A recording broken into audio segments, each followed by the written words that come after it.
السلام عليكم.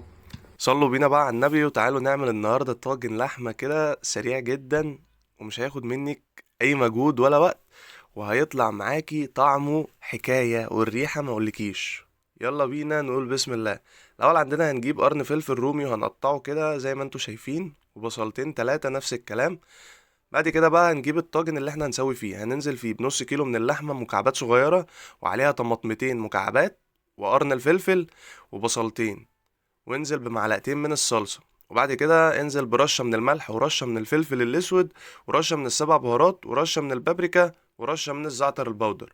وأهم حاجة بقى جوزة الطيب، هتديها ريحة كده وهتخليها في حتة تانية مقولكيش. اديها بقى تقليبة كده بإيدك زي ما انت شايفة.